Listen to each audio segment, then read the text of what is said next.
Good morning, everybody. Who did I miss? I've been in here chatting.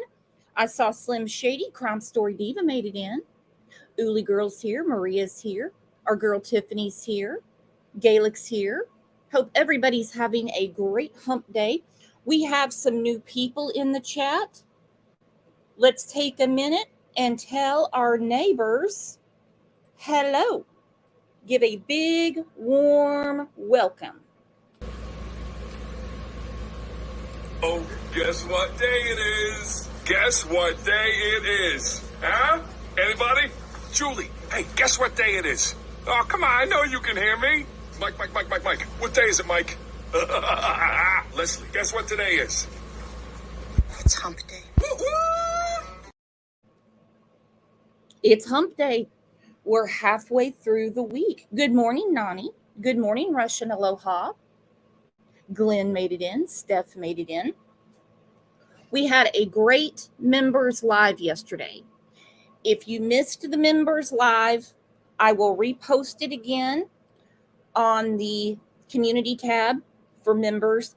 Go check it out because it was a very important live for us to do. Not my favorite subject, but something that needed to be done. Ryan Christie said, I love this damn camel. Me too. You know what? You should get a camel for your beautiful backyard, Ryan.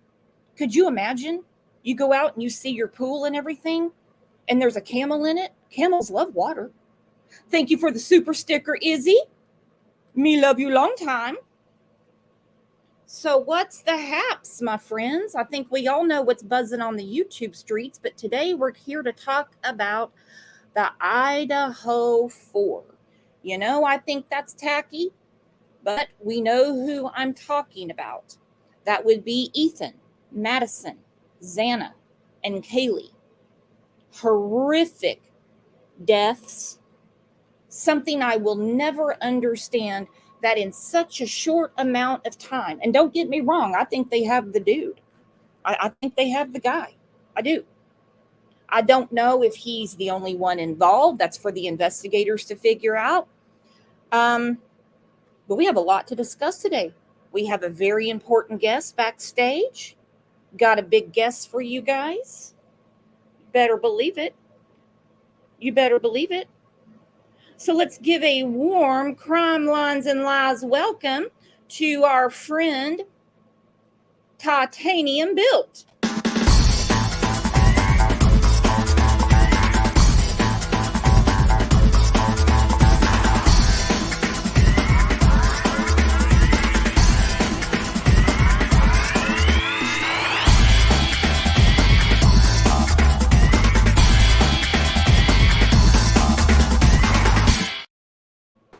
Welcome, my friend. This is long overdue. So glad you're here. Love your work. How's it going? Talk to me.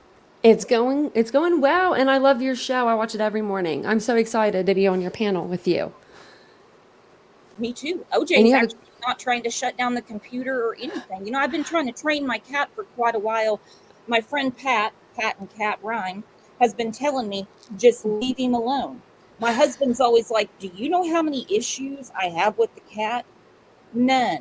When he wants to lay on me, he lays on me. When he wants to eat, he eats. He's not a dog. He's not a baby, but that's my life. So tell us about you. That's my cat. I have the same thing. I have the same problem. My cat thinks he's a dog. His name's Rocky, and if I was actually looking behind me because I was like, is he in here? He does that sometimes. He'll like come out of nowhere. But yeah, I have the same problem. He likes to run the lives. I think OJ's precious. I love that he's on the show all the time. He makes his appearances. He does. He'll meow. He will sneeze. You know, he faked being sick there for a while. The vet said that he has anxiety and depression. Now, imagine me having to call my husband, who works his ass off, and tell him that the cat's depressed. I can only imagine his response. It just didn't. That conversation just did not work in OJ. It's probably all the true crime talk that he hears, stressing him out a little. Stressed. Walking Dead said, I love OJ. Tree Baby said, ha, ha, ha. Yeah. Could you just imagine your husband's an over-the-road truck driver working his ass off, and you're like, oh, the vet said OJ is depressed, and he's like, what? Miss me with that shit. What do you do for a depressed cat? Get him CBD or whatever it is, CBD pills? Make him feel good? Bacon. Bacon. He He does loves love bacon. bacon. I know. I've been on the channel before and heard him get his bacon, and you told him you don't have any more bacon for him and to leave you alone. I love that. That sounds like my cat. I love it. Jinbug's back. She's been following a couple of trials. We have a lot of trial watchers. Jinbug is one. The other one is Rexy. And so they'll say, look, I've been watching these trials. I'll get caught up later. I So have I'm people hoping like that that too. Jinbug in. I love that. Yeah, I'm a trial watcher myself. Oh, me too. I know that you were in here with us when we were following the Gannon trial. And then, of Yeah. course, we know what has unfolded the last few days with a certain creator who's in a world of hurt right now, thinking it was okay to purchase the pictures, put them on her Patreon, which is gone now, and Thank goodness. allow people to make fun of a naked 11-year-old. I'll probably get shut down just for saying that. I can't imagine. Yeah. I don't know who thought that that would be appropriate in any sort of way ever. And then to put him up over a paywall. I mean, that little boy was like I've said this on my channel because we followed it also, and he was stabbed, beat, shot. Way more than that, a lot more burnt. I mean, the list goes on, and then all of a sudden, it's like where maybe he could have some rest and he can have some peace, and then this happened. So, and his family, I feel bad for Gannon's mom and dad. I do too. And, they're aware of the situation. And I'm glad that the district attorney took the bull by the horns and said, look, we can't get him off the internet, but don't think there's not going to be other legal action. If I was her, I'd be sweating bullets. Yep, I heard she's on vacation. She's going to need more than a vacation. She better get off the couch and start doing something. Well, and the thing is as creators, we make mistakes. I mean, I have Of a live course. show. I don't. You've seen my editing skills. They're not real tight, if you know what I mean. That's me too. I can't edit at all. So it's not like I can sit there and edit a video. When a mistake is made, and I just have to own it. Yeah. I just have to own it. So, I mean, enough with that nastiness. I mean, we're not done, visiting that. I was about to say we'll probably always we'll be circling back because it's not over yet. We gotta circle back because it's not going to be done yet. So let's get to the comments from the last show about Idaho. Listen to me, Ryman. And we're going to start our discussion.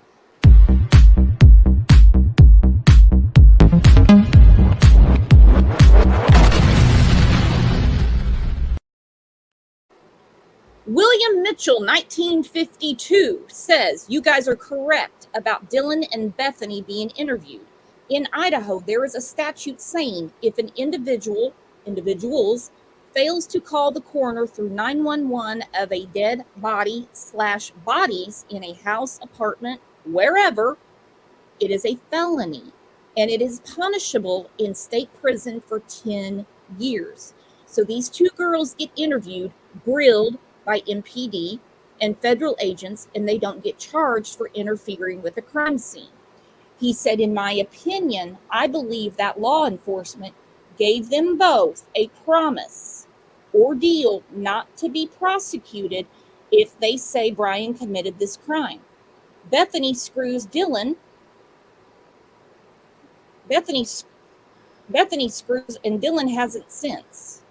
On another channel, it was said that the feds grilled both girls and put words in Dylan's mouth. Now, I don't know about all that because they have to have evidence. But Yeah. what I have said many times is that I'm not going to be surprised when the trial comes down in October, which from what I'm understanding, it's still in October. Yeah. If we're not going to hear, just like we've heard in the Harmony Montgomery case, like we heard in Gannon's, that proffer agreements weren't signed because failure to report is a crime. What do you think about that? Oh, they probably had them sign something, or they probably even told him. I mean, maybe even the fact that they wouldn't charge him for like anything that was in, like maybe in the house or anything that they had done, prior, or by not calling, or maybe there's more to it. But yeah, I could see them signing having some sort of agreement to where they can speak freely without, being punished by the law. But I don't know exactly what they would. I don't know what Well, Bethany would say for sure, but I mean, Dylan, she saw a lot more, and she was right there in the middle of, the action, kind of like right in the middle. she saw a lot more. I don't know about Bethany because she was on the first floor. Yeah. I can't really say too much about that. Extra AF said failure to report means she knew there was a crime, right? Yeah, and 4 dead bodies and blood everywhere would tell you there's a crime. And when you wait 8, 9 hours, both girls cannot be in shock, especially when one is downstairs. Both girls, they're not going to wake up at the exact same time, especially since Greek Row not only knew about the murders, they knew they had been stabbed at 9:30 that morning. I'm wondering, because now that we're talking about it, that's what I love about chit chatting about stuff, because then it makes you think about things. What if Bethany maybe came up and saw something? You know what I mean? And like instead of Dylan, which, because like, I mean, she should have, but I'm thinking, what if she like locked herself in a room? I'm wondering if Bethany, and then that's why she's being questioned, or they wanted to question her about it, like the defense. Well, Now you got me thinking. I think that when the defense, Glenn and I spoke about this on the show, I think when they threw that monkey wrench in there, that's the reason we had the grand jury. I think we would have had a full prelim had they not messed with Bethany. They can Yeah. have Bethany at trial. They did not need to stir that turd. Not calling Bethany a turd, you know what I mean? Yeah, no, I know, no, I know what you mean, and I was talking about that too on my channel, because like, it's like the exculpatory evidence. They were saying that she holds like the key or whatever, and I was like, what could possibly she know? And the only thing that I could think of was, what if, how they're having like all those parties at the house? They had the body cam footage where the cops went up and there was nobody that lived there that was home, but there was like 25, 30, 40, 50 people in the house. I'm wondering if they're going to put, like, say that Kohlberger was there for a party, and there's no way for Bethany to say for sure, or Dylan to say for sure, that he was never in their home, because they have that on, body cam, where there's two officers going up to the property and they're saying, oh, no one that lives here is here right now, but that's when they talk to Maddie on the phone. So I'm wondering if that could be. I'm just wondering what that exculpatory, if there is, even if there is anything. But that's all. I was just like been racking my brain. Because that's quite a statement for them to make. It is. I mean, and he's been saying he's going to be exonerated. Now, to be Yeah. exonerated, you have to be convicted. So he really wants to get convicted. Why not just give the alibi, give your exculpatory evidence, and get the hell out of the clink? What are you doing? Exactly. Yeah. About that in a minute. Rainy Days said if either Ethan or Xana was preventing the door from opening because of being right behind it, that surely means one victim was alive and crawled to the door after the perpetrator had left the room. This is a great point, and we keep hearing these rumors about somebody against the door on the second floor, which would have to be Ethan or Xana. Now, I have said, and I know it's grim and it's gruesome to say, but I wouldn't blame any of the parents for not being at the trial, because they're going to be hot as a ghost pepper when they hear from the medical examiner times of death and that it took this long to call the police. And as a parent that would like their child to be on this side of heaven and not up in heaven, that's going to sting. Yep. Yeah. And I've been thinking about that too. I heard that like Christy had talked to, Drunk Turkey about it, about the 911 call and stuff, and that, because I know that Xana and the PCA, it was said that she was found on the floor in the bedroom, and so I'm wondering if maybe Ethan was still like semi, like like he was in the process of passing away, and he maybe went off the bed onto the floor. I just don't know how unless that house is at a slant, which it's possible because that house is crazy. I don't know how the fluids outside of the home got on that side if they were over by the door, unless it was so much it just. But then I've heard it was rust. No, I think it's the other one. I think it's the bodily fluids because and I don't know how good duty Ron's guy that goes on there that does like the crime scene stuff.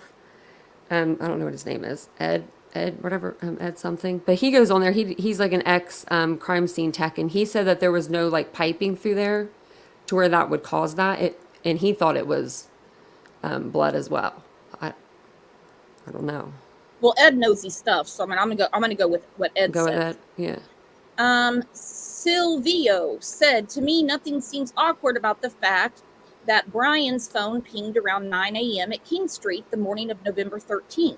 Like so many other students, he might have also been informed about what happened early that morning and rushed over there immediately, just so many others did. I see what you're saying, but I don't 100% agree. Because I think he was either there to drop one of the girls off or he wanted to see his handiwork. Because I know there's a lot of theories that the girls left with him. Hell, I don't know. We know it took a long time to call 911. They both can't be in shock when one's in the bottom floor. We know they both didn't have their alarm set for noon on the dot to wake up at the same time. Yeah. It didn't work that way. No, No, I think one woke up and woke the other one up. For That sure. makes sense. Yeah. For him to be the prime suspect, the one in jail, a probable cause, pings. I mean, his DNA is on the sheath that was found under the first victim, who was Madison Mogan. Yeah. That's big, and there's more evidence to come. Yeah, and because we've seen it, I mean, even with Alec Murdaugh, like up until the trial, even in the trial, he said, I was never at Moselle. And then all of a sudden, Paul comes out with the Snapchat video.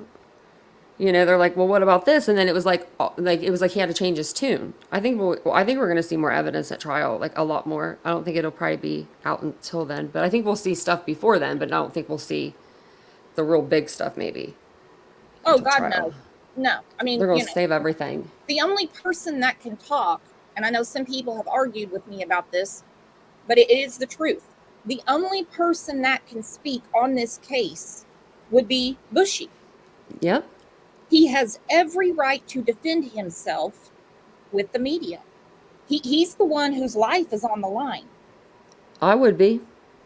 I'd be talking to anybody that would listen to me. I know I always tell people to be quiet and get a lawyer, but in this case, I think that I would be doing the opposite. I think I would be. This is such a heinous crime. I think I would be throwing myself at the mercy of the court and be screaming what my alibi is. And if my alibi was I was sleeping, I would say go to my house and check some devices, because you always, like, sometimes you wake up in the middle of the night, you'll go to the bathroom, you grab your phone or something. You do something in your house when you're there. You have the TV on, maybe sleep with the TV on at night. I don't know, but I would be like, you need to check it out. I wouldn't just stay quiet, especially when I was arrested. No for way. quadruple homicide. I would say this is my alibi. You guys go figure this out. Yeah. Did you see the new documents that just came out? Which ones? So they came out with some documents. I think it was last night, and the part of them was the state. So for the grand jury records that he requested, even though like that's all supposed to be kind of kept private, he requested those, and he's allowed to have them. So they're going to make the state actually pay for it because he is considered too poor. And I'm like, well, what about Ann Taylor? I'm like, she's making good money nowadays. So I guess like the state has to pick it up. I wouldn't be surprised if this case doesn't cost a lot more than $1 million to try. Oh, this case is gonna. I'm thinking 4 or 5. I mean, Lori Vallows was a lot more than that. Oh, hell yeah. I mean, investigations are not cheap.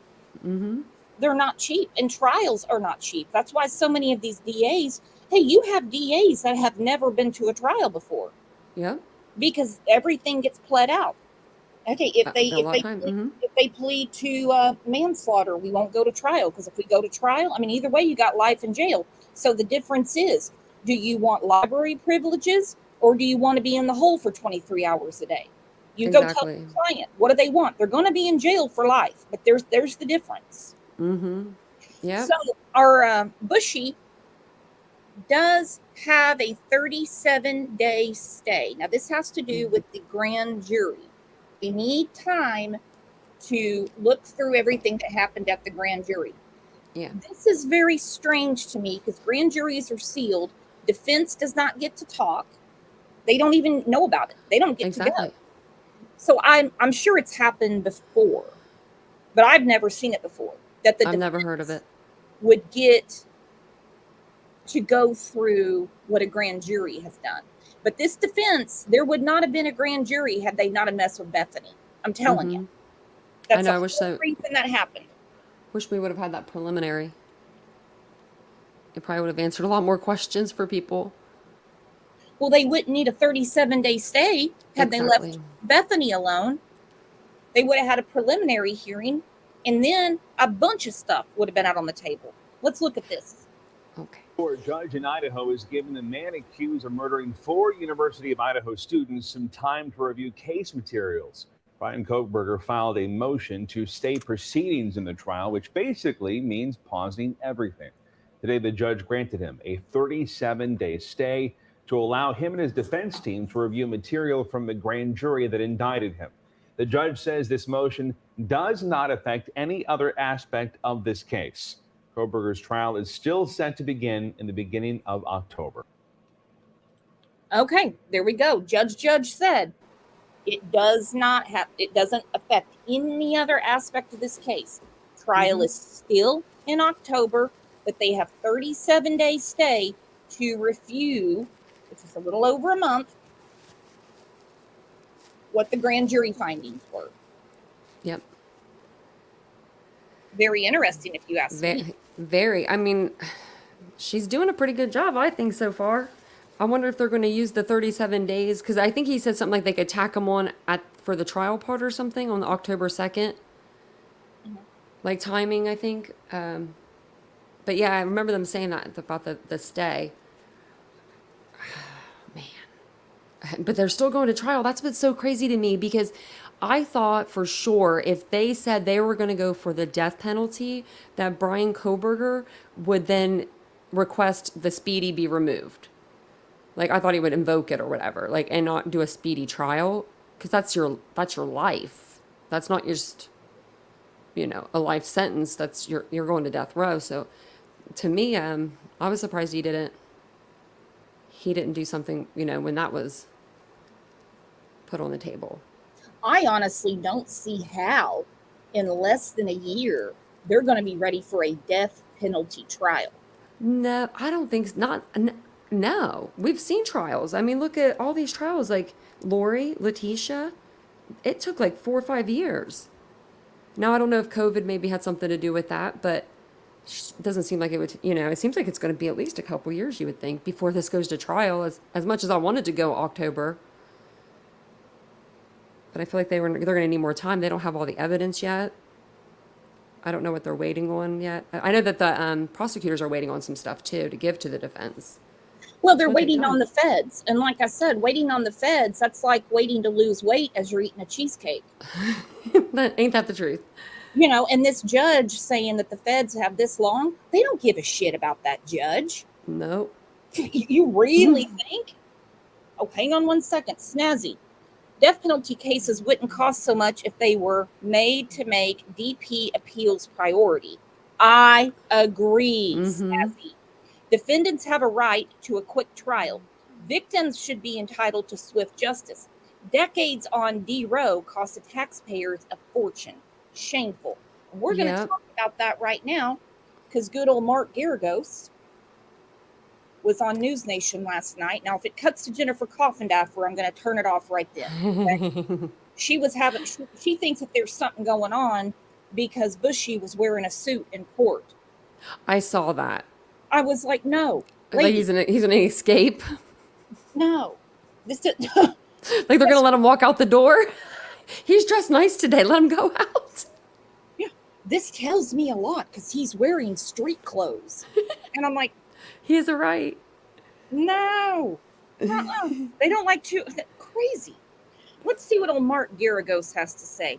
Because they're saying execution would be far costlier than life in prison. Yeah. And this is an argument in a lot of states. Now, there are states like Texas and Oklahoma that don't care. They're like, no, too bad. Now, Florida has adopted this new thing where if you S.A. a child, it's D. Death. Oh, wow. Because they say you can't be reformed. Yeah, they don't mess around in Florida.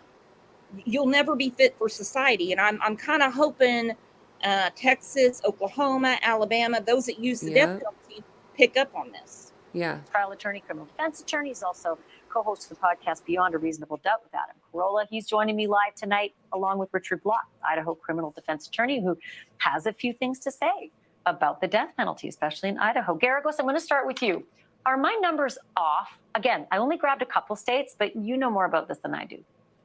Well, you know, it was interesting as I was listening to you. I wanted to see how long, or if you did, and hat tip to your producers, you got there. The machinery, as you know, our previous, I think, 2 Chief Justices ago in California said, is irretrievably broken because the appellate costs are just astronomical. The amount of resources that goes into fighting this, and on each side, I mean, you can talk about the defense costs, but the prosecution costs remind me of the old Edward Bennett Williams joke about George Allen, his coach. I gave him an unlimited budget and he still exceeded it. And that's basically what you have in these death penalty prosecutions. And at one point in California, we had 600 some odd people on death row and hadn't executed anybody in God knows how long. And the current governor has put a moratorium on it, yet there are still district attorneys who are pursuing the death penalty. So talk about criminal justice schizophrenia. And if you were... Okay, now, Mark Garagos is a defense attorney. First, let me take a poll in here. Who in here, and we're all friends, it doesn't matter how you feel, because we're not the judge and the jury. Do you agree or disagree with the death penalty? I'll start with Titanium Built because she's in the hot seat. We went over this on my channel. I'm for the death penalty. If you do a heinous crime and you meet those factors that, you know, they have in place, then I feel like the death penalty, you know, should stand. Especially there are people, like you said, they just can't be reformed. They can't be reformed. No. And also, he's no dummy. Okay, he's sharp as a tack. Oh, but yeah. But he's also on News Nation talking to Beigefield. Yes, she's wearing beige again. Come on. I was thinking that last night. I said, one day she's going to come out and wear some red or something that's going to shock everybody. It's going to shock our system. Yeah.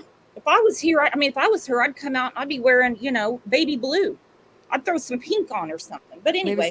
Maybe some like print, like some zebra print or something crazy. Cheetah. Yeah. Come out like crazy. a cheetah. Something. Come on, Beigefield.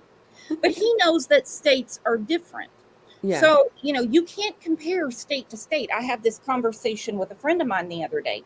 States, not just states, but counties are different. Yeah. I feel like every state should be the same with the DP. I think it, you know, not because not every state has it. I feel like every state should have it. If one state has it, they should all have it. Oh, I agree. It's the full accountability. Mm-hmm. Does it deter crime? Nope. Nope. And the reason that it costs so much more is because, like Snazzy said, you don't get their appeals out of the way. Exactly. Yeah. That's where the money. That's where it costs the money. Whereas Alex Murdaugh says appeals. Appeals. Able to tell these numbers to taxpayers, even the most rock-ribbed kind of pro-law and order, pro-death penalty people would say, yes, they'd agree with the previous Chief Justice. The system is irretrievably broken. Well, Richard Block, why don't you jump in? Since you're from Idaho, I would be curious if you did, a street side poll on what people would like to see as a punishment if Brian Koberger is found guilty of violently, viciously murdering those 4 innocent kids. I would feel like maybe 7 to 8 out of 10 would say, heck yeah. Would it change if you told them the numbers? I'm sure it would. I mean, I'm not interested in doing street side polls. The death penalty, we've just had a really good fiscal conservative argument against the death penalty. Now there's a moral argument against the death penalty as well. Roughly 3.9% of death penalty cases nationwide get exonerated. That means we get it wrong 3.9% of the time. You wouldn't walk into a building if it was going to fall down 3.9% of the time. We should not have state-sponsored murder for 3.9% of the time failure rates. We got to put people in prison. We got to do what we do in the criminal justice system. Murderers deserve to be in prison, but you can't go back on a death penalty. Thank you for watching. Well, Beachfield's got her O face on. 97% aren't wrong. Well, maybe if the death penalty was given out a little more, maybe it would deter people. Because maybe people would plead out.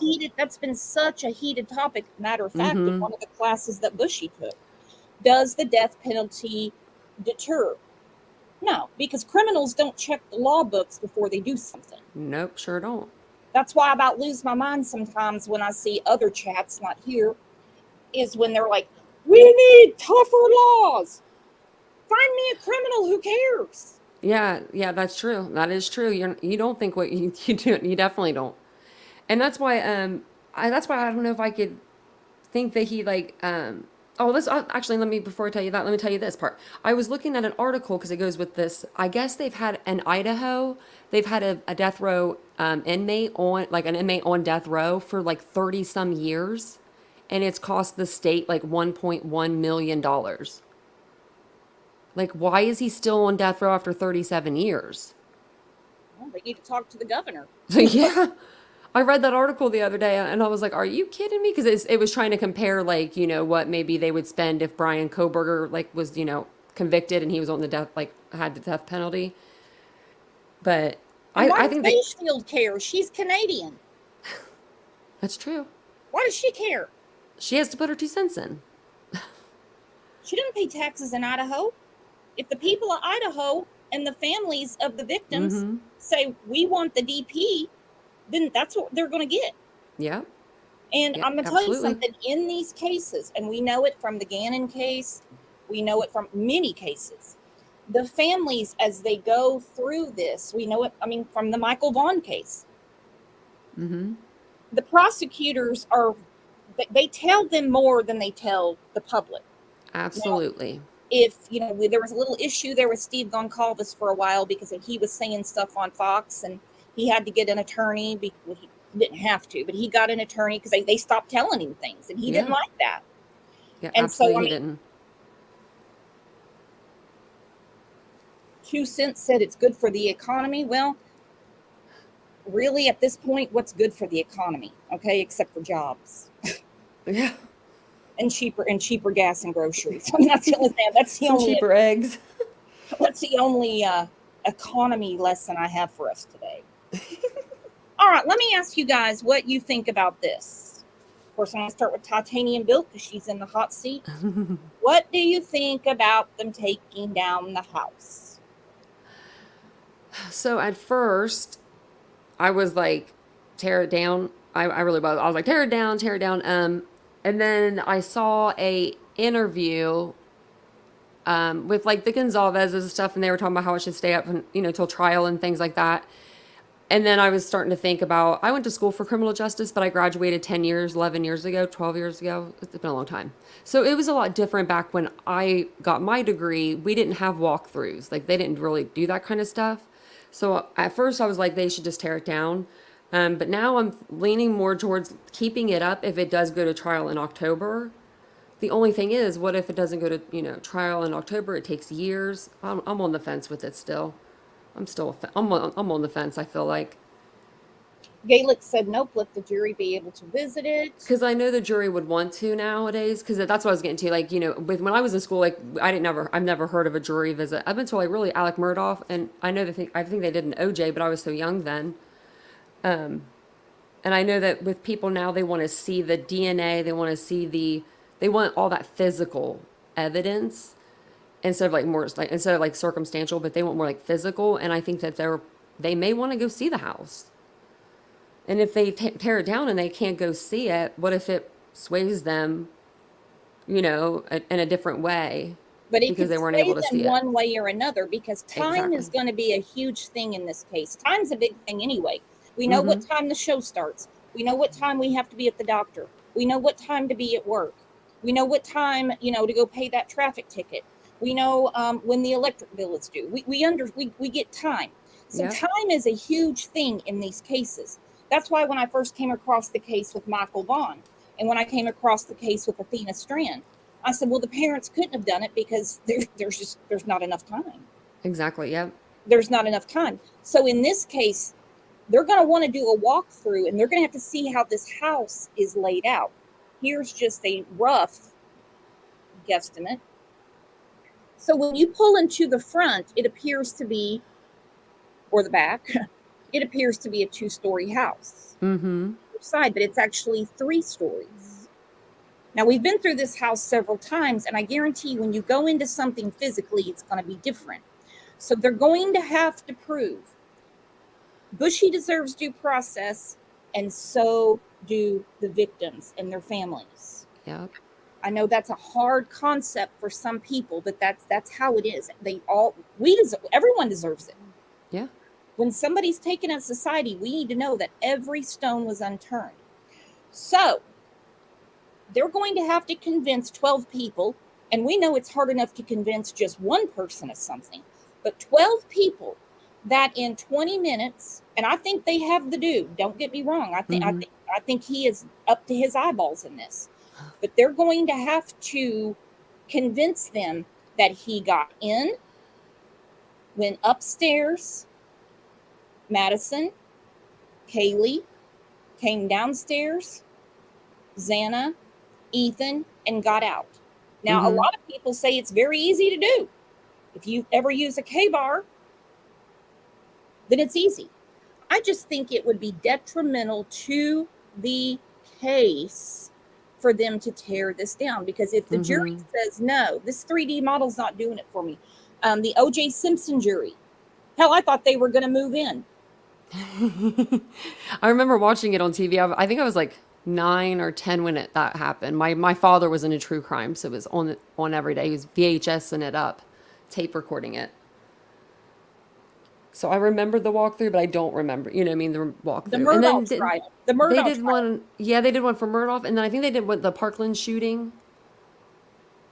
That one, I think they went into the school as well. It is going to be kind of a tight squeeze getting everybody into those little rooms. They probably have to take them in 6 at a time.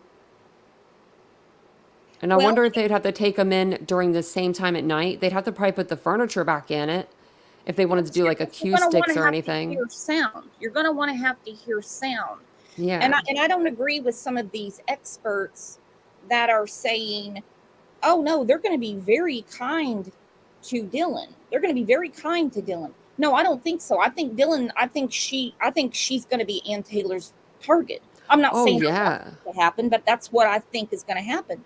Oh, in for the sure. Scott Peterson trial, they brought the boat in. Yep. If Yeah, you they remember did. the trial with Bernie down in Texas, they brought the freezer in. Let me tell you a funny story. We have a crazy sheriff in Rogers County, Oklahoma. He's always fighting with the DA. He wanted this guy charged, prosecuted, the whole 9 yards. It was for some meth. And he was like, well, I don't have enough evidence. I'm not going forward with this. And they're always fighting with each other.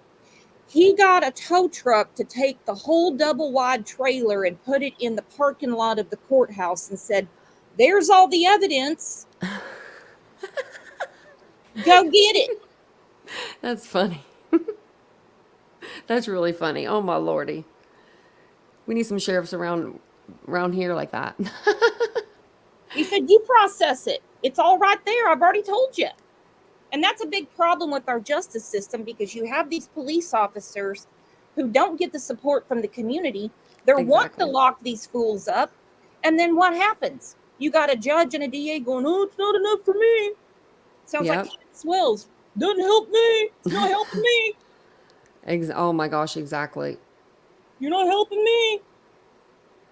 All right, so this is what they're saying about the recovery teams that are cleaning out the homes. Some people say the 3D model is going to be enough, and some people said no.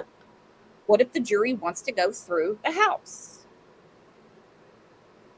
Very true. Disaster recovery teams are clearing out the home where 4 University of Idaho students were murdered last November. Our sister station, KREM 2 News in Spokane, has learned some of the families of the 4 victims are not happy about the university's plan to tear down the home on King Road. Shannon Moody spoke with the attorney of one of those families about why this may hurt more than heal. KREM 2 News first told you back in February the owner of this house gave it to the University of Idaho so it could be torn down. The university has now started that process against the wishes of some of the victims' families. We're used to relative quiet at the home on King Road. But Thursday, a radio played behind the boarded up walls as a disaster crew packs up the items left behind. University of Idaho students Kaylee Gonzalez, Madison Mogan, Ethan Chapin, and Xana Kernodle were killed in the house in November 2022. They anticipate it will take them a couple of weeks to get all the personal items out. Jody Walker with the University of Idaho says the prosecution and defense for the man accused of the murders agreed to release the house to the university. To get to demolish before school starts, yes. Fall classes begin August 21st. The suspect in the murder case is expected to go to trial in October. It's the largest piece of evidence in the... Okay, I have to agree with old Shannon on this. Shannon Gray, it's the largest piece of evidence. It is, yeah. Besides the bodies. And could you just imagine being the families of these victims if somebody decided to pull a Zav girl and buy their autopsies?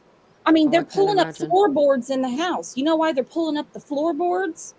Because all the blood. So when people say, oh, there's no blood. There's no, hell yeah, there's blood, because they haven't told you doesn't mean there isn't any. Yeah, they said they were pulling up floorboards and like the walls and like baseboards or something, and I was like, wow. They really they took a lot out, which I knew they would have, but maybe I didn't realize that they were going to take the flooring out. They're doing their due diligence. Gaelic, thank you for the super sticker. Extra AF said the fact that the defense wants to tear it down speaks volumes.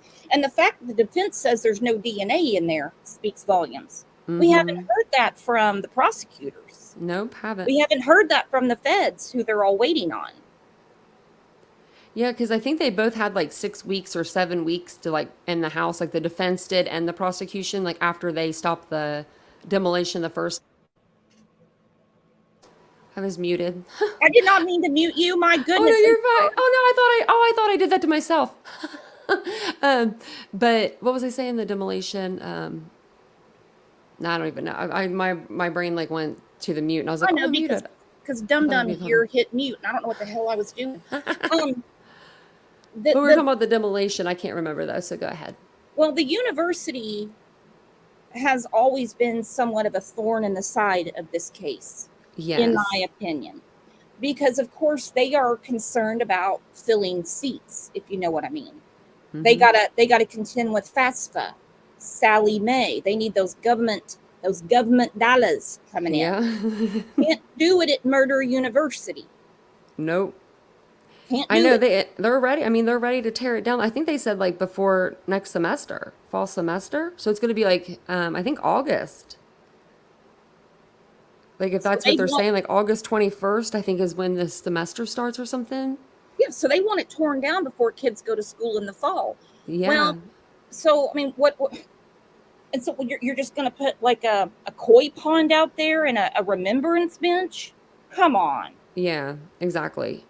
And I know that's another thing. They were like, well, we're not sure what we're going to even put there. And I'm like, well, maybe you guys need to figure that out first. Because they said they're going to do something at the school for the victims. Yeah, they said it's going to be a remembrance park. Yeah. A remembrance park. Well, What they're tearing down is called evidence. And the house is off campus. It's not on the campus. So why the Exactly. university is getting any say at all, I don't know. I'm surprised that I mean, I guess you can gift a house to anybody, but just kind of, because since it is off campus, that they would even gift it to the university. And the landlord wants to wash his hands of this. Oh yeah, absolutely. I would too, though. I mean, I wouldn't want to, I would be like, I don't even know what I would do if I was a landlord, because I wouldn't want to. I don't know if I'd want to like clean it and rent it out. I don't know what I would want in that situation. But either way, he can uses insurance and do a write-off. Yeah, a lot of people are like, oh, he'll just write it off these taxes. Well, I mean, I get it. I mean, it's like, when you take a client to lunch, the government doesn't give you back the whole lunch fee at the end of the year. Exactly, yeah. You just pay a little bit less in taxes, whether it be $1.12 or $2. I mean, nothing's free, if you know what I mean. Yeah, exactly. And it's an interesting story about how the house came to be. From my understanding, it was actually a one-story house. The landlord bought the house for his child to go to school there and added on to it and started renting out rooms, to pay back, offset the cost of the house. And I'm surprised that he didn't just clean it up and start renting the rooms out, because there's some people out there, there's some Zav girls out there that would have done it. I was really surprised at first when he actually didn't do that. And then I was like, well, maybe he just, because, cleaning crews aren't the best at cleaning and things of that nature. So I thought maybe that's why he went ahead and he gifted it. But I knew that he had built on, but I didn't know he had built on that much. Because, I mean, I was shocked after, Gannon, what happened in his bedroom. That landlord, I mean, it was like 2 months later, and they rented the house out. Yep. Yeah. They moved people right in there. They got new carpet, cleaned up the stains on the foundation. I know. I'm wondering why the defense wants the house torn down. That's what puzzles me. I could see the prosecution in a way, but the defense, if they're saying there's no evidence in there, there's no DNA, I don't know. I don't know how they really show that to people, but. Well, and nobody's expecting the jury to go through there and see. I mean, they're going to have a crime scene cleanup first. Yeah. But it's going to be about the time. It's going to come down to the time. But the fact that the defense wants it down and the families want it up tells me a lot. Yeah. I'm surprised Bill Thompson hasn't weighed in more on this.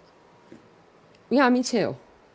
He hasn't really talked about too much. That's why Shannon Gray, attorney for the Gonzalez family, says his clients are upset a critical piece of the puzzle may be lost. The families feel like it should be left there until the trial is over. There's fear, he says, it could still hold necessary evidence or help jurors visualize the case better than photos or 3D models. If there's any evidence that's brought up in trial that, has to do with vantage points or how you can hear something or how you can see something or entry points or exit points. In a letter obtained by CREM 2, an attorney for the university acknowledged the Gonzalez's, Mogans, and Kernodles don't want the house torn down before the case is resolved. But attorney Kent Nelson adds the university needs a legal reason before considering delaying demolition. Does the university have a response to the family's concerns? The university's been in contact with the families since we took over the ownership of the house in the spring. The university says leveling the house will be healing for students, the Moscow community, and the victims' loved ones. It's not healing for the families. And they're the ones that had their children murdered. Okay, so Shannon Gray is saying it's not healing, at least for his clients. Now, I know some people argue about how the the apartment complex that Dahmer was in, that they tore it down. That was after the trial. They talk about the house in Cleveland that Ariel Castro had Amanda, Michelle, Gina in for 10 years. That was after the trial. Yeah. Well, he didn't even make it then. He ended up, doing himself in. So I didn't realize So, okay, because I was wondering about this, and I watched this interview probably 2 times, and I'm still like, didn't hear it. So, I wasn't aware that it was Maddie, Kaylee, and Xana's parents that are saying that they want the house to stay. And when I listened to, when I was listening to it, for some reason, I didn't hear those. I just heard, Kaylee's family wanted it to stay up. And so in my mind, I was thinking, well, if only one family wants it to stay up, you know what I mean? Then they shouldn't have it up for one family. If 3 other families are saying tear it down because they need healing, but they're making it. They just made it sound like everybody's family, but Ethan's wants it to stay up. Well, Ethan's family isn't going to weigh in. They said No, they're gonna not. work on his foundation, and I respect their decision because we Absolutely. all grieve and heal in different ways. And they said they're not going to be at the trial. They said they're Yep. going to work. They have 2 children they're still taking care of who still go to school at University of Idaho. Yep. That's what they trust the prosecution. They trust what they've been told. They trust what they've seen. Yeah. And so they're not going to weigh in on this. They're going to work on the foundation and, keep his memory alive. And I respect them for that. Because like Yeah. I said, I'm not in their shoes. Okay. Nope. I'm not sure how the university could take their wishes over those of the victims' families. Right now, Gray says he's not considering taking legal action to stop the demolition. Walker tells me a demolition date will be set later, but the house on King Road is expected to come down before the semester starts. In Moscow, Shannon Mowdy, Creme 2 News. Bad look. I think it's a bad look. Everyone already knows what happened. If their enrollment is down, taking that house down isn't going to change that. Yeah. It's very strange. If it's like the prosecution, the defense don't want it up, but 3 families do want it up. That's weird. Like, I don't, you know what I mean? I don't know why they can't just take it back to the university. They don't want to be hitched to this cart anymore. No, absolutely not. They just don't. And it was so unsettling when there's the chief of police trying to maneuver all the crazy media and everything, and then here comes the dean up to talk. Dude, you're not law enforcement. Quit promoting school. I thought the same thing. I was like, why is he up? Why are they up there? Because half the press conference was talking about credentials, and we're like, we're here for the update. Well, I'm going to put Titanium Built back in the hot seat. We're going to look at one of the videos that she put up about all the people that have been blamed over the months. Now, 2 people that come up in this case quite a bit are Dylan and Bethany. Now, when we found out that 2 people were in the home and that they survived, and then, of course, the probable cause told us a lot more. I mean, our jaws dropped. But Aaron Sneed spoke about the surviving roommates, and then we're going to get to Titanium Built's video. Surviving female roommates. Correct. You have not ruled them out as suspects? Correct. So let me clarify that. No one has been ruled included or excluded as a person of interest and or a suspect. Everyone is still being investigated. Are they witnesses? They are working and talking with detectives, and they have been very cooperative with detectives. ISP won't say. This clip is so important. I'm going to play it again. It is so important the way he answers her questions. Listen again. Surviving female roommates. Correct. You have not ruled them out as suspects? Correct. So let me clarify that. No one has been ruled included or excluded as a person of interest and or a suspect. Everyone is still being investigated. Are they witnesses? They are working and talking with detectives, and they have been very cooperative with detectives. ISP won't say. Very interesting. Very interesting. That tells me that we are going to be hearing about a proffer agreement. Are they suspects? They are working and talking with detectives.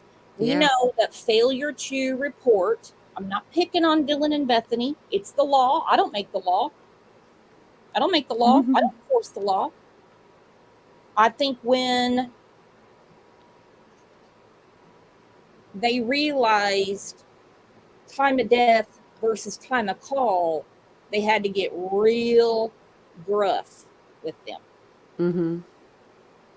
Let's go back down memory lane with our friend Titanium Built about all the people that have been wrongfully accused in this case. This is from Titanium Built. I'm going to put the link to the channel in the chat again.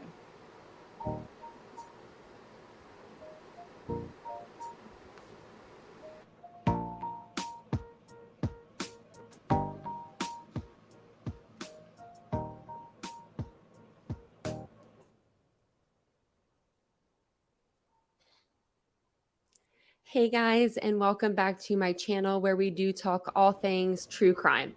If this is your first time here, hi, hello, and welcome. I hope you appreciate today's case coverage, and if you do, I hope you'll consider hitting the like button, the subscribe button. Where'd you get that neon, Tanya? I'll have to ask Vincent. He got it for me online when I reached 5,000 subscribers. I really wanted a neon sign. I was like, he's like, maybe you should get it at 20,000. I'm like, no, I want it at 5. So he actually set up he did my whole setup for me one night when I left.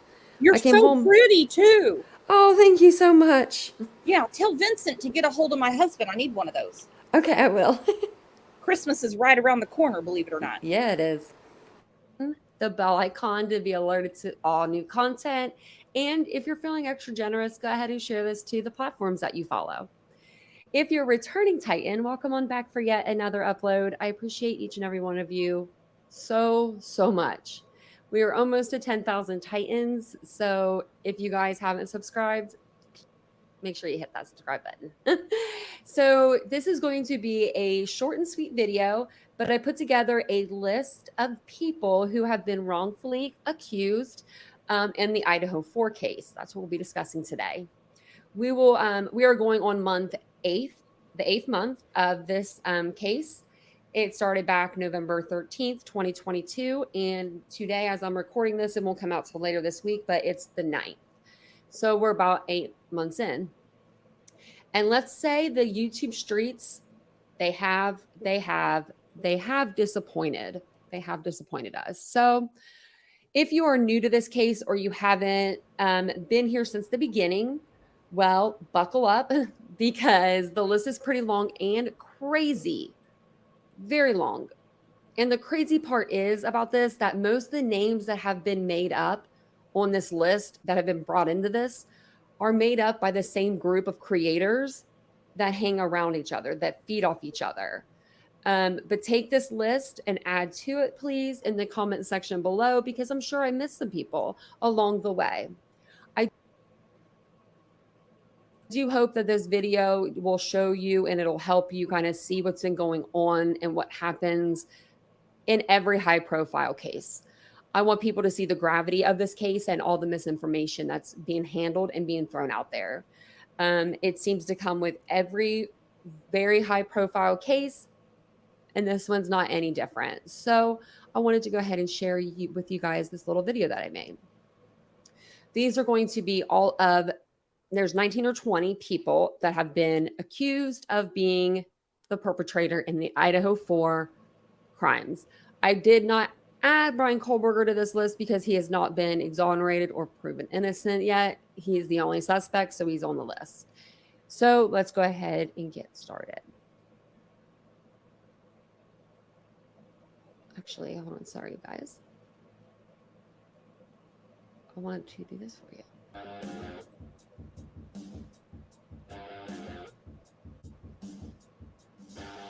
Unusual suspects, people who have been wrongfully accused. The neighbor, Jeremy. Hoodie guy, Jack Showalter. Jack Decor. Enan Harsh. Emma and Demetrius. The Einan thing about blew my mind. And the guy across the street that people were saying is weird. DNA Jeremy is what I called him. When he's calling the police every day and talking to Fox. He was. He really was. OJ, stop, hun. wanting his DNA taken. Yeah, he did I say was that. like, swabbing. Get it Yeah, with. get him off the list. God, DNA Jeremy was something else, man. He was. Chief Fry, Maddie's boyfriend Jake, Bethany Funk, Adam, Dylan Mortensen, Joe Vidit, long hair guy at Grub Truck, DoorDash driver, Sigma Chi, private driver, Brent Kopaka, the cartel, Mad Greek owner, the guy in shorts in the Grub Truck video. Be careful who you blame. Hang on, that guy looks like Cinema Shogun. And no, I'm not starting a I'm not starting a rumor. Please don't go tell Cinema Shogun. No, I said this. he does look like him. As soon as you said Cinema Shogun, I thought of that guy. People didn't blame Cinema Shogun. That's what it is. We solved the case, guys. Cracked the case. I miss the DNA Jeremy days. I really do. Oh, me too. Oh, I missed that. That was a simpler time. The guy in shorts in the Grub Truck video. Be careful. There was so in the comments, and I didn't even know that Steve Gonzalez was. They were like, we think Steve Gonzalez was a person that was of interest too. I was like, oh my lordy. I was like, I'll add them all to the list. Jeremy, we miss you, Joel said. We miss you. Jeremy, we miss you. Oh my gosh, when he was at the bottom, when he was at the getting his mail that day, talking to Fox News, and he was like, all these people are saying I'm the killer, and I keep calling the police, telling them to come get my DNA. And he's like, people in Reddit are calling me the killer. And then he made like a lacrosse room in Reddit, and the people that were calling him the killer are now in his room, and like he's made all these new friends. I think it's because he was such an introvert, I think, and really like didn't have a lot of friends, and all of a sudden he was showcased, and he was like, oh, I like this. Kind of like Enan. Over and over. I was like, Moscow police, swab his ass. Please go get Jeremy. I invited Jeremy on the show, and he goes, I think I need to stay out of the case. You think? Well, maybe you should invite him now. Since he hasn't been in a while, maybe he'll come on. Let's take a vote, guys. Should we invite DNA Jeremy back to the show? Because I miss old DNA Jeremy. Yeah, I do too. I think he has a different insight now. So with all that being said, even when the chief of police said, these are the people that are not involved, people still kept hammering them. We do not believe the following individuals were involved. The 2 surviving roommates, the male seen in a Grub Truck video circulating on the internet, a private party who drove Kaylee and Madison home, any of the individuals who spoke to the dispatcher on the 911 call. We're also aware of a male whom Madison and Kaylee had called several times the morning of November 13th, and we do not suspect that individual. Detectives have canvassed the neighborhoods looking for evidence, physical evidence, video surveillance, and they've contacted numerous residents to see if anybody may have seen or heard anything. So this was in a press conference, and they were still hammering those people. And not to start a rumor, guys, not to start a rumor. He did not mention Cinema Shogun or DNA Jeremy, so I'm going to run wild with that one. Me too. I didn't hear anything about DNA Jeremy or Cinema Shogun. So now we get to motive. There's tons of talk about motive. We hear about drug use. He's an incel. And then we hear about his fascination with criminology. What do you all think? I'm going to, of course, put Titanium in the hot seat. What do you think the motive is? Let's say that Bushy did this. We don't know because we haven't had a trial yet. We don't know all the evidence. What's the motive? Is he an incel that was obsessed with one of the people in the house, which I'm going to assume would be Madison because he went to her room first? Her room was, Yeah. her room was not the easiest to get to.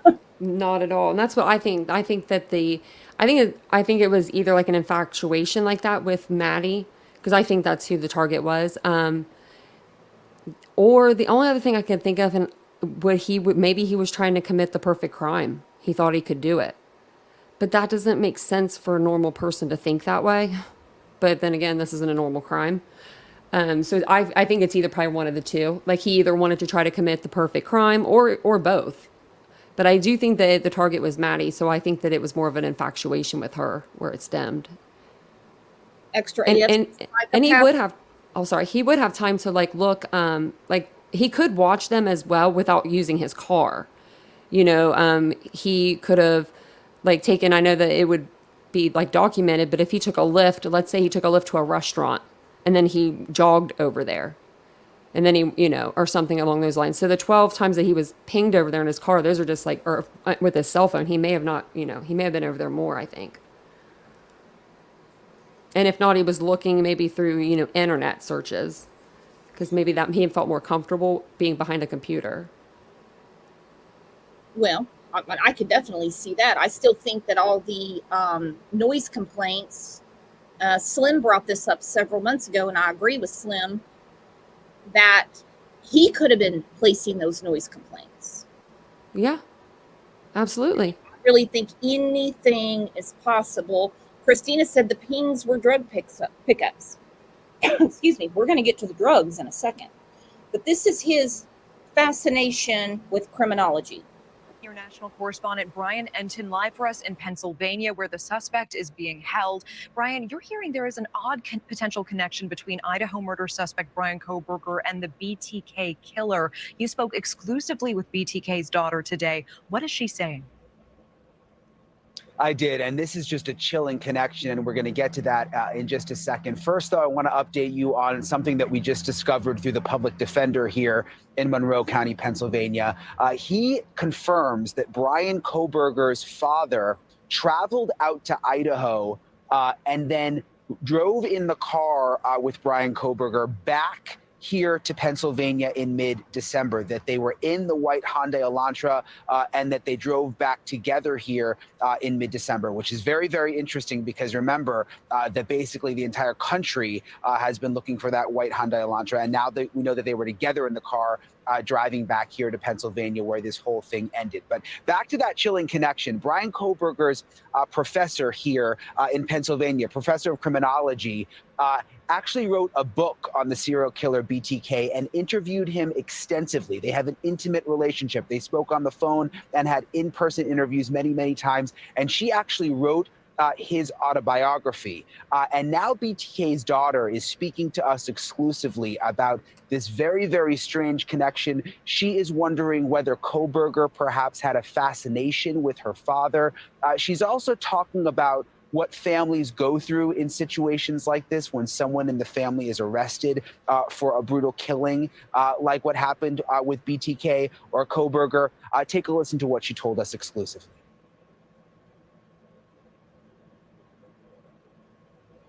One of the most disturbing aspects of Bryan Kohberger's past is what he was studying, criminology, and who he was studying under at DeSales University in Pennsylvania.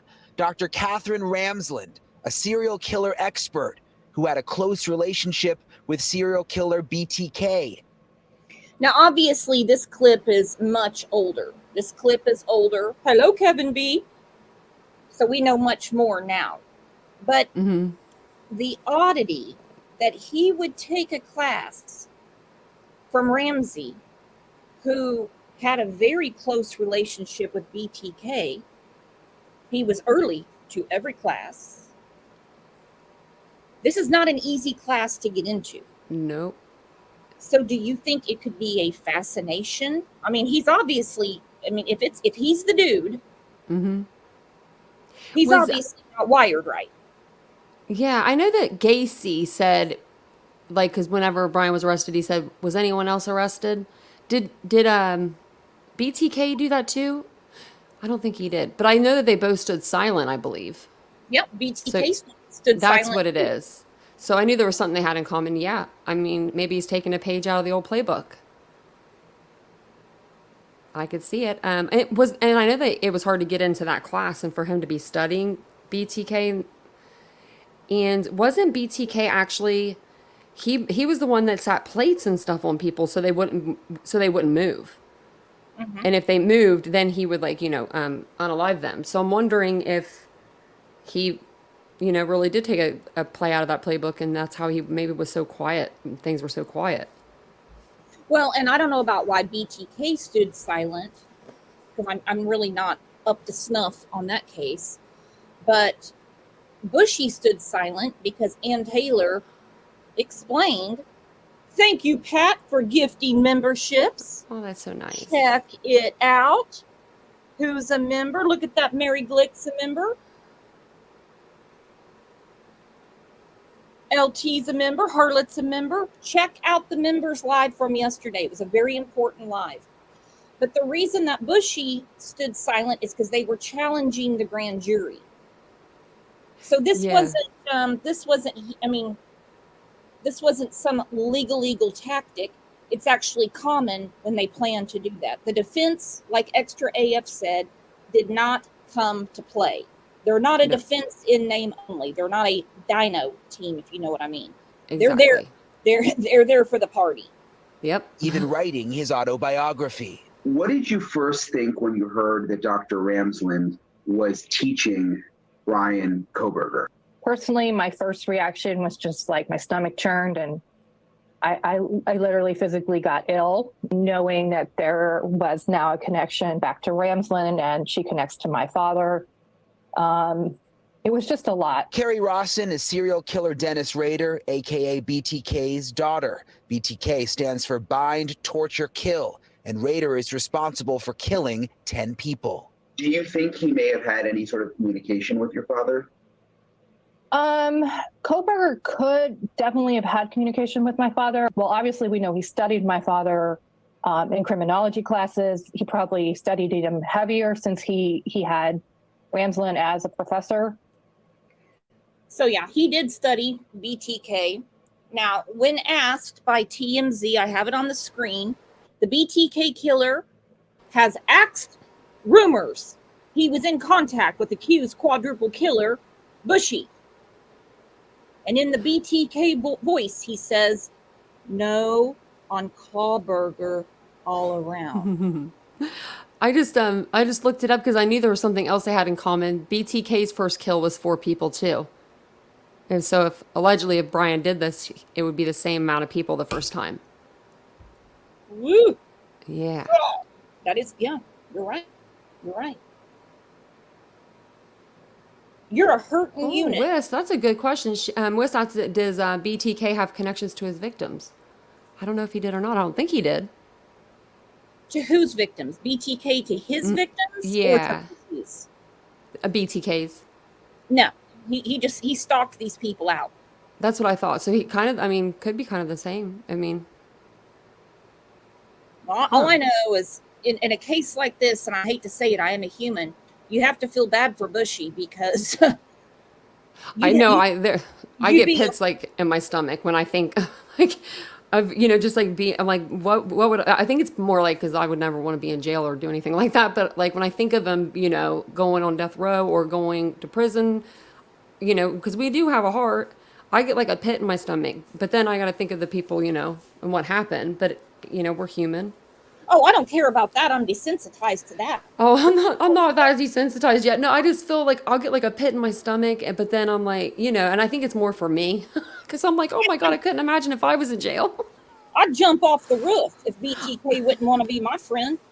He's got nothing to do all day but read Westboro Baptist pamphlets. That's what I don't understand. Like if, if Brian did reach out to him, I don't know why he wouldn't say he did unless he wants to keep that conversation going. Somehow when, if Brian's in jail, maybe Brian would reach out to him again. Yeah. So that's why he's kind of saying, no, I've never heard of him. When BTK doesn't want to be your friend. You're in trouble. But we need to find out if there's a deeper connection. It concerns me. A deeper connection, like if Kohberger was corresponding with BTK in prison. he would have had access because of his professor, Dr. Ramsland, who's appeared in more than 200 crime documentaries and was even on News Nation in October discussing the Delphi case. Help explain to me the mindset of a killer living in a community where they have carried out, allegedly, this heinous act. Well, if it is the person, the suspect that they have under arrest right now, he was married, so he would have had to have secrets. Dr. Ramsland is known for her TV appearances, but she's not talking now. When I asked her about Kohberger, she responded, "I cannot make media statements about him at this time." For Carrie Rawson, the nightmare in Idaho has now come full circle. I want to figure out how to stop it. Like, it's hard to be the kid of this guy and live with this, and then see somebody else go do this and wonder, did your dad influence him? Did your dad talk to him? Like, was he studying my father outside of academics? I mean, am I ever going to get answers to that? I don't know. Thank you for watching. I've got your answer, girlfriend. It's right here. No, all around on Kohberger. No, on Kohberger, all around. He doesn't have time for Kohberger. He's got other stuff to do 23 hours a day. I was going to say he's in solitary confinement with somebody that's obsessed with his crimes. I'm surprised. I wonder if the officers told like Dr. Ramsland to not do any interviews, or if she just was like, I don't want to get involved. Early on, she made a statement to Fox or News Nation Today, one of them, and said that she's a potential witness, so will not be speaking about this case. Yes. Okay, I remember that now. All right, another channel that's been doing great work, and this is True Crime by Design. And this is just part one. I'm going to put the link in here, that talks about the possible drug dealings that could have led to this horrific crime. Because when you think about this, you've got the early morning hours, you have a DoorDash that shows up, you have a puppy dog upstairs, healthy college students, athletic, they can fight back. But one person without a gun overpowers four of them. Many people say there's got to be drugs involved. Now, the FBI Behavioral Science Unit, there was one profiler, it was on CBS this morning, this was months and months and months ago, said basically had him pinned down, didn't put his name out, didn't know who he was. But his profiling, and he's in the behavioral science unit, said this is who you're looking for, but he said drugs would not be involved. Well, some people think it could be, so let's look at this. It seems that as we dig deeper and deeper into the November 2022 quadruple homicide that took the lives of college students Madison Mogen, Kaylee Gonsalves, Xana Kernodle, and Ethan Chapin, the picture of what happened on that fateful morning in Moscow, Idaho, becomes less and less clear. One question that seems to linger is on the topic of whether there is a possible drug connection here. From the violent and seemingly targeted nature of the attacks to the criminal records of some of the victims' parental figures, and even the personal history of our suspect in custody. Okay, let me ask you guys, I'm going to start with Tanya. Do you think that the drug issues with some of the parents in his past drug behavior would have any bearing on this crime? I don't think so. I personally don't think he was on drugs anymore. I think when we saw him, if he was like on heroin or something real bad again, I think he would have looked a heck of a lot worse than what he did when he was in court the first time. Because like he would have been withdrawing off all that. Yeah, and he would have looked like Xana's mom. Yeah, he would look like hell. I think he looks pretty healthy to me. He looks better now. That's what I said. I was like, every time I was like, he's been in jail and he looks healthier and healthier. But that's what jail does to some people, I feel like. The topic of drugs definitely shouldn't be taken off the table when it comes to conversations about this case. This is a video I've been waiting to make for a while now, and I've compiled a good bit of research and possible connections to share with you all. The topic of substance abuse and community impact, specifically as it pertains to violent crime, is one I'm really interested in, and I hope you also find this information interesting and relevant to the case. So, to begin our analysis, let's familiarize ourselves with some of the regional and local concerns regarding drug use and trafficking. I'll then touch on victimology and share what I was able to uncover about direct connections to the victims. So sit back, relax, take notes if you're the type, and let's dive into this treacherous topic. Every single day, somebody's tripping to Utah and bringing back heroin. The number one drug problem plaguing state police is trafficked into Idaho communities 7 days a week. It's becoming more and more frequent. 5 years ago, we were seeing almost none. And right now, it's the biggest problem that we have in Southeast Idaho. We can see anywhere from users to have the tiniest amounts to the traffickers that have ounces, and up to pounds of it. It started a couple years ago with small quantity stuff. It started with points, which is 1/10 of a gram. Now it's moved on past that into grams and ounces. And we've seen a couple different cases where people are bringing in a half pound to a pound of heroin at a time. But where are the drugs coming from? Turns out most are transported into the state from Utah. The vast majority of the cases that we work is being sourced out of Salt Lake City. ISP officials say somebody can just drive down to Salt Lake City, buy about a gram of heroin for $50, then drive that same amount back into Idaho and sell it for at least 3 times that amount. 2 hours each way, yeah, so a 4-hour round trip. And So they're saying that Mormons have discount drugs? I guess so. So Then why you have to take it back down. Why is the smack so much cheaper in Salt Lake City, and then they drive it up to Idaho? I don't know. I wonder if it's because it's like a city. They're going Yeah. into a city to get it. Maybe it's synthetic, fake, or something. I don't know. I mean, Mormons don't even drink Kool-Aid, but they have that going on. I got to get a hold of my aunt. She's a Mormon. and they could double their money. When it comes to heroin trafficking, that's anything more than 2 grams. The number of state lab cases more than doubled between 2015 and 2016. Canyon County seeing the highest rate increase, but falls 4th in the state behind Ada, Bannock, and Kootenai counties. Zooming into the community where the homicides occurred, the statewide narcotics issue seems to be a local concern as well. But the primary concern in Moscow these days, even more so than heroin or meth, is fentanyl, a synthetic opioid typically used to treat patients with chronic severe pain or severe pain following surgery. According to Moscow PD, there is at least 1 fentanyl overdose per week in Latah County on average, which has a population of about 40,000 for reference. Moscow PD investigated more than 40 fentanyl cases in 2021, significantly more than heroin or meth, and the number of fentanyl cases has increased in recent years. In an effort to help address this concern, Moscow PD added a drug canine to their force in June 2022.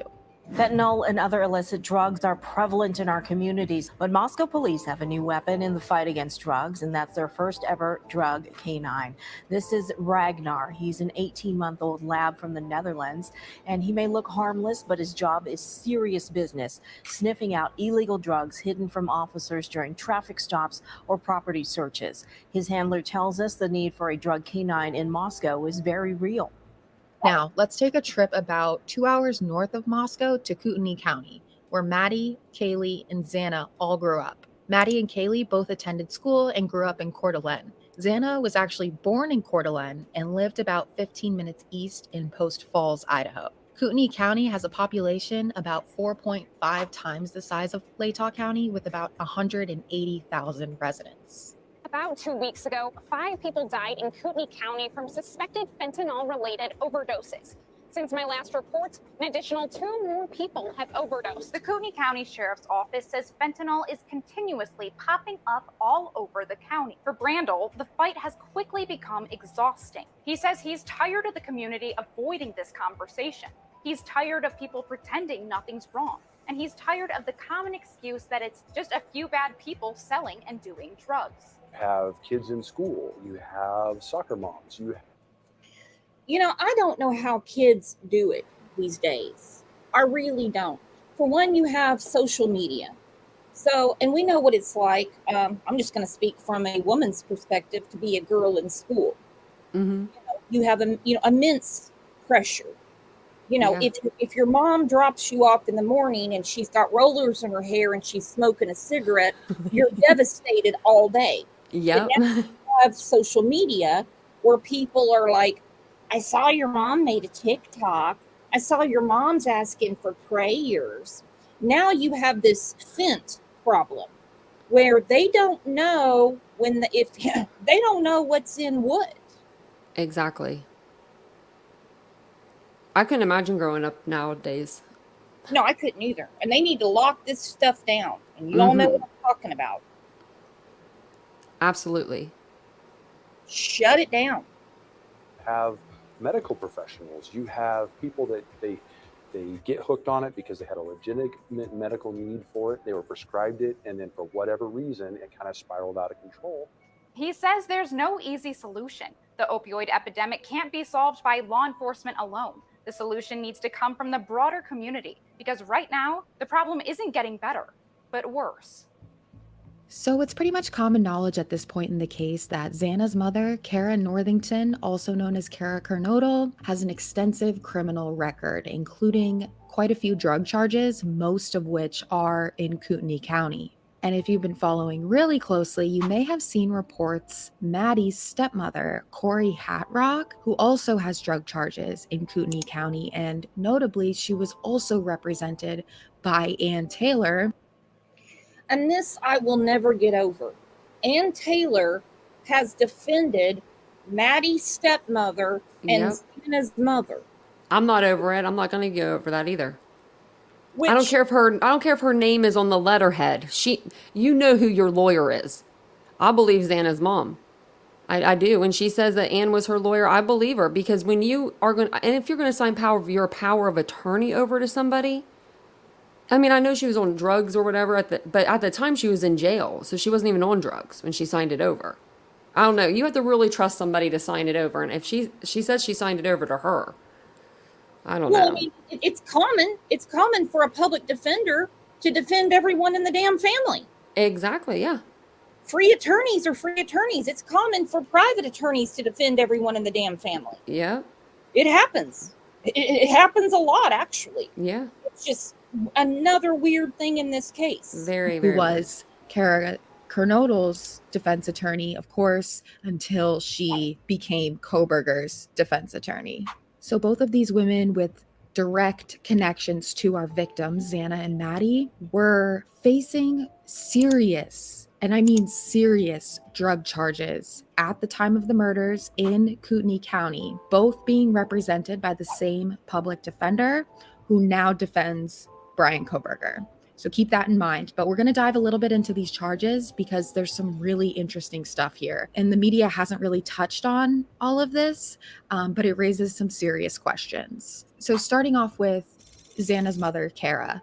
She was notably arrested on November 19th, 2022, so just a week after the homicides, on 2 counts of possession charges. So under Idaho law, a possession charge under IC 37-2732C subsection 1, any person who violates this subsection and has in his possession a controlled substance classified in Schedule 1, which is a narcotic drug, or a controlled substance in Schedule 2, is guilty of a felony and upon conviction may be imprisoned for not more than 7 years or fined not more than $15,000 or both. While this is a serious charge, a possession charge is much less severe than a possession with intent to deliver charge, which Kara caught in Nez Perce County in August of 2021. Also, and let it be known, the fent that is prescribed in the hospital, okay, I had to have it before I had surgery. And I was like, I was on it. I was like, can I take this home with me? And they were like, no. I was on the patches. I said the same thing when I was in the hospital about the Dilaudid pump. I was in a bad car accident. I was like, can I have this? I was like, can I take this home with me? Because I mean, they were like, well, you're not responding to pain. I had a big tumor on my ovary. Oh no. They kept giving me, this is in 2014. I'm fine. I was in 2014 when my accident was. Dang, girl. Yeah. Talk about more coincidence. Yeah, 2014 is the year. And they were giving me one thing after another. And they could tell, by respiration, your heart rate. They were like, you're not responding to pain medicine. And they couldn't get me in for a CAT scan yet. That's what happens in ERs. Yeah. And so then they gave me that. And I was singing Purple Rain, Purple Rain. I would pay good money to see a video of that. Was your husband there to take a video? Oh my gosh. Oh my gosh. I was like, so I'm going to have to take some of that home with me. And they were like, no. But what they're buying on the street is not synthetic. Yeah. So this is not a pharmaceutical problem. This is a cartel problem. Because it started with the pain pills that people were normally prescribed, and then they would go to heroin because it's cheaper. Well, now they're making it. So it's like you're not getting caught with a couple, 50, 60 pills. You're getting caught with baggies full because, people are making them. It's just it's so out of hand. They're telling people don't pick anything up. The crap could be in there. And some people say, oh, it's not real. Ask the hospitals. Yeah. People are coming in overdosing all the time. Look at Corey Richens. Yeah. She killed her husband that way. Yeah. Allegedly. So accompanied by another possession charge. And this specific charge reads as follows. It is unlawful for any person to manufacture or deliver or possess with intent to manufacture or deliver a controlled substance. A person who violates this subsection with respect to a controlled substance classified in Schedule 1, which is a narcotic drug, or a controlled substance classified in Schedule 2, is guilty of a felony and upon conviction may be imprisoned for a term of years not to exceed life imprisonment or fined not more than $25,000 or both.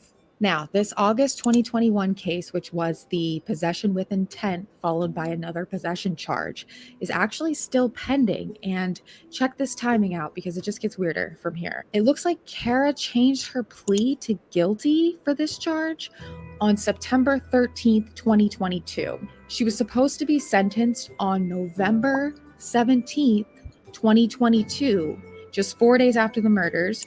But she failed to show up for the hearing, and it doesn't look like she's been sentenced to this day. But needless to say, Kara is facing some serious jail time. From what I can tell, Idaho is very strict in terms of minimum sentences for drug crimes.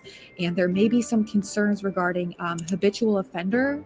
Under Idaho law, if a defendant is convicted of any felony for a third time, either in Idaho or outside of the state of Idaho, the sentence on the third conviction is a period of incarceration of 5 years to life. So there's that extra caveat to worry about. She's facing some serious time with these 3 possession charges and the more severe possession with intent charge.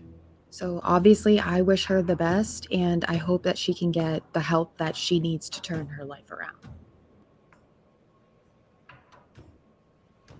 Moving on to Maddie's stepmom, Corey Hatrock. She married Maddie's dad, Ben Mogan, in August 2020. And as I mentioned, some folks online have made connections to her recent drug charges out of Kootenai County, noting the odd timing as it pertains to the homicides. So stick with me here. Corey was sentenced on November 7th, 2022. This is the Tuesday before the murders, and it looks like she took a plea deal. So back in June of 2022, she was charged with 3 counts: a possession charge, possession with intent to deliver, and a drug paraphernalia charge. She remained out on a $15,000 surety bond until her sentencing. At her November 7th hearing, it looks like she pled guilty to the less severe charge of possession, and the other 2 charges, including the more severe, that intent to deliver charge, were both dropped. As a result, Hatrock received a 3 to 4 year sentence in state prison. It's also worth noting that Hatrock was only 1 month into a 2-year unsupervised probation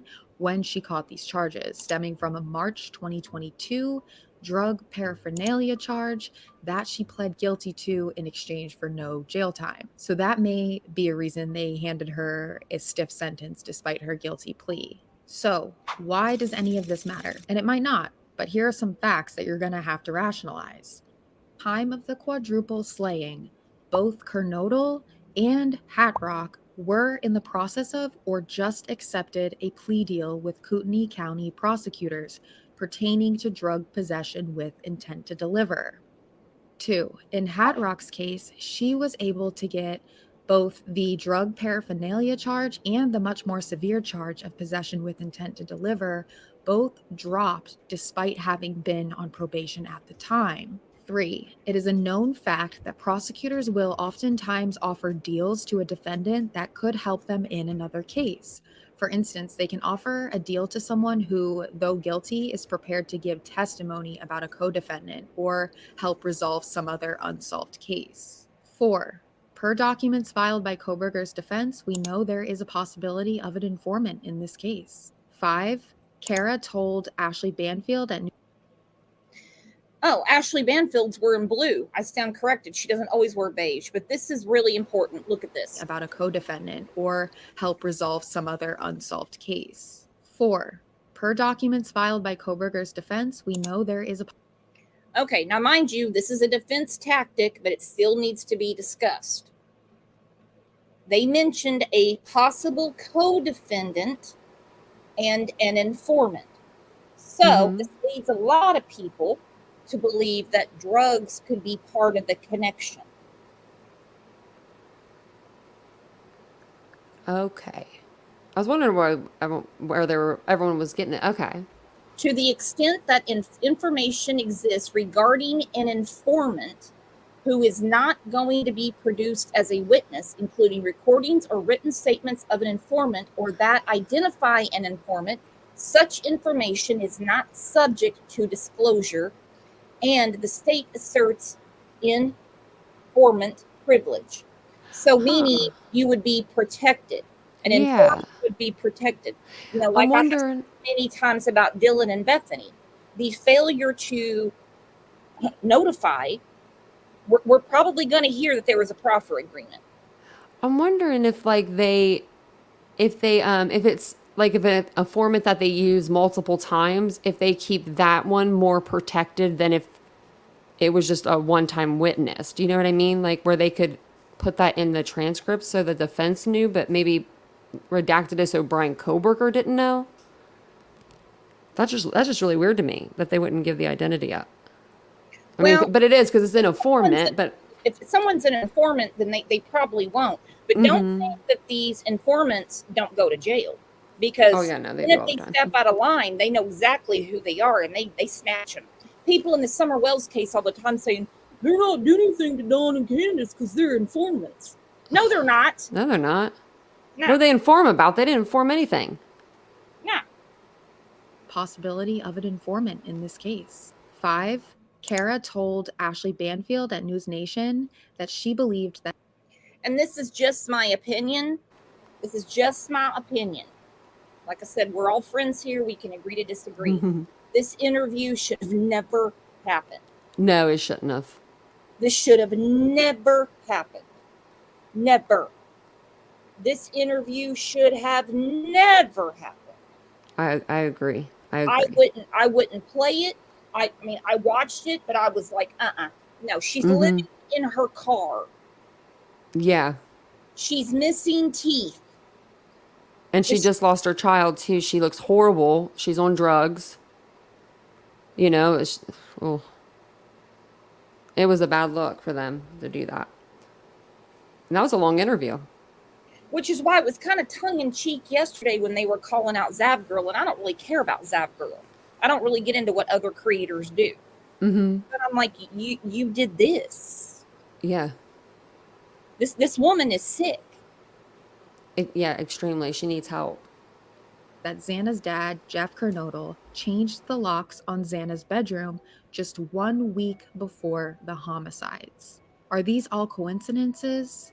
Is it possible that during these plea bargaining negotiations, information was disclosed that made the wrong person or people angry?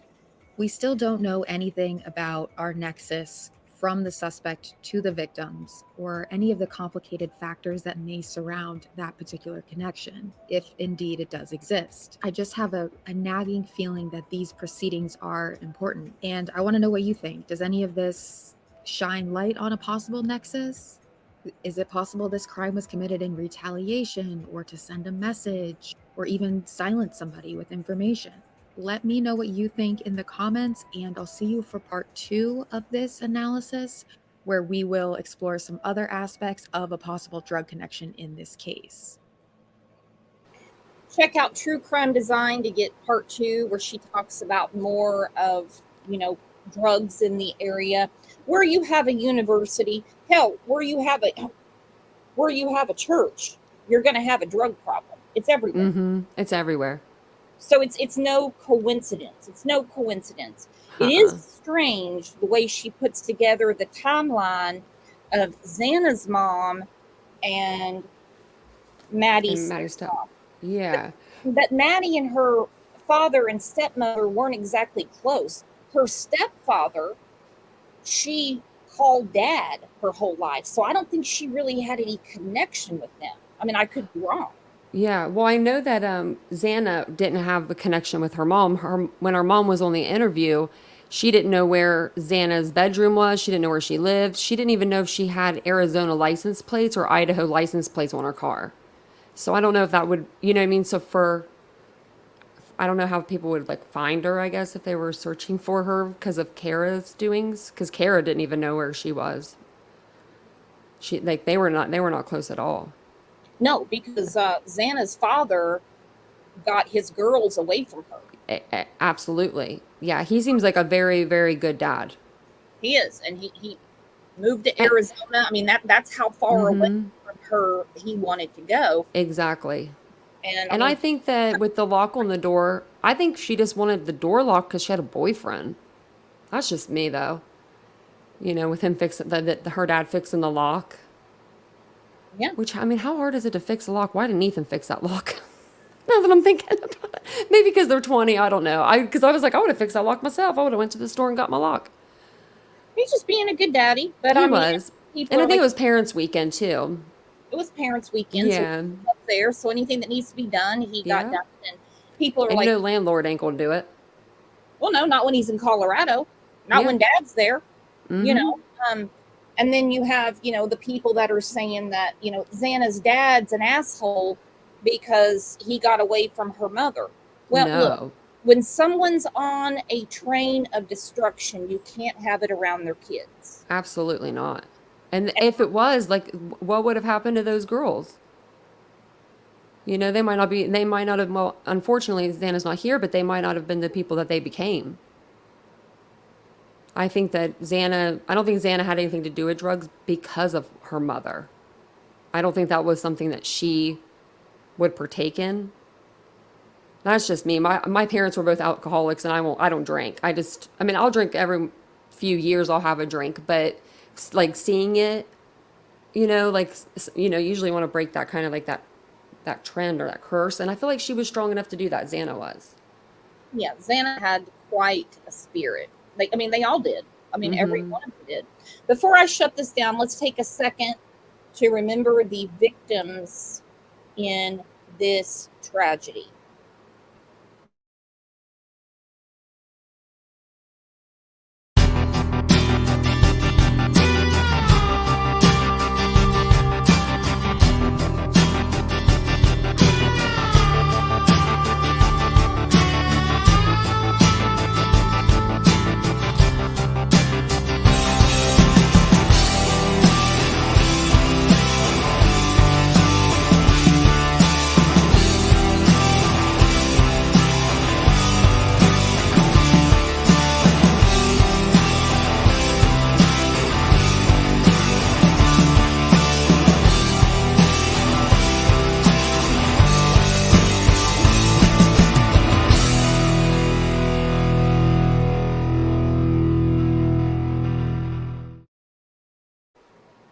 Unthinkable.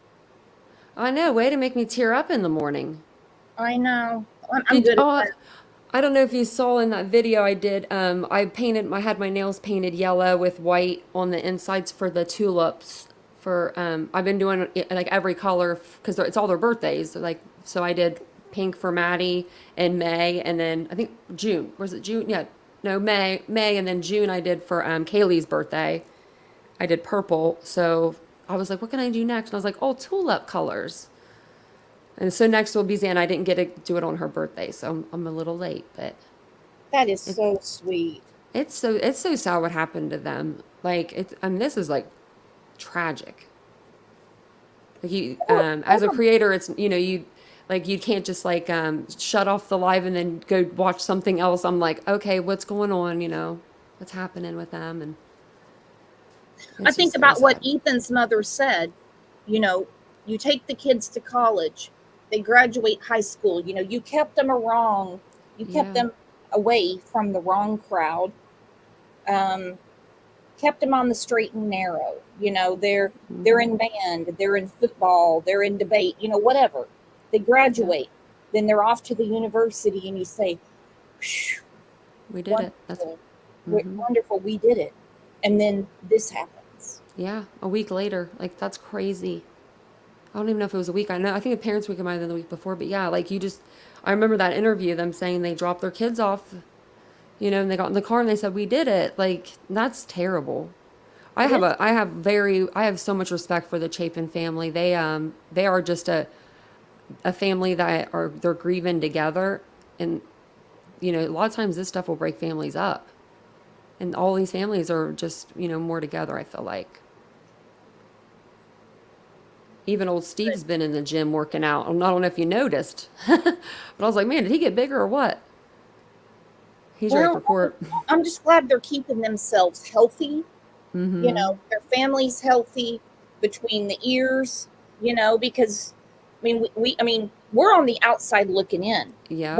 But when you're in the movie, it's different watching Jaws, because you're like, swim, bitch, get out of the water. You're in the movie, you're going to get eaten. That was another reason why I was so irritated with this whole Gannon situation the last few days. I'm like, the trial is over. Why are people listening for screams and looking at his privates? Yeah, that's what I mean, even before the Patreon thing, I was saying stuff to Vincent about it. I'm like, what is going on here? Letitia's in jail. Leave her there. Let her rot. We don't need to talk about her. Let's talk about Gannon. If you want to talk about someone with the case, like, do a video on Gannon's memory. Not, let's sell autopsy pictures. Oh, my lordy. Well, the wrong family was messed with. Yeah. The DA was on national television last night and on the local news saying this isn't going to be tolerated. I'm proud of the community here on YouTube for that. I am. I'm glad that people didn't just let this go. Everybody came out and said something, because a lot of times something will happen and then it just gets brushed under the rug. And then it's like on to the next live, like nothing happened. But I'm glad that everyone saw this for what it was. I mean, you can't not see it for what it is. No, it was horrible. Well, guys, this has been a great show. I want to say thank you to everybody. Diana J's a new member. Katrina's a new member. Izzy, thank you for the super sticker. Snazzy, thank you for the super sticker. Thank you for the memberships, Pat. Leo's a new member. Aries, Gaelic, thank you for the super stickers. You guys are the community. You guys are the channel. You are the best chat, the best community on YouTube. We have amazing guests. We have amazing things to talk about. Not very easy on the stomach, as you know, but we remain friends at the end of the day. Thank you, Mod Squad, and I'm going to see everybody back here tomorrow morning. Set your alarm, set your reminder, because we have a lot of stuff about Alexi to go through, because I'm really irritated with that whole situation. Let's give a big round of applause to our special guest, Titanium Built.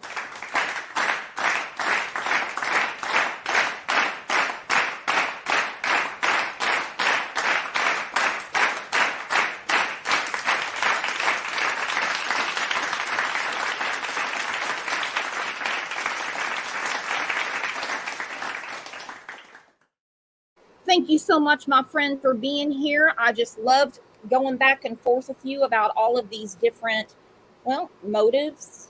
Me too. Thank you for having me. I really appreciate it. It was a lot of fun. A lot of fun, and anytime, live every day at 9 o'clock Central.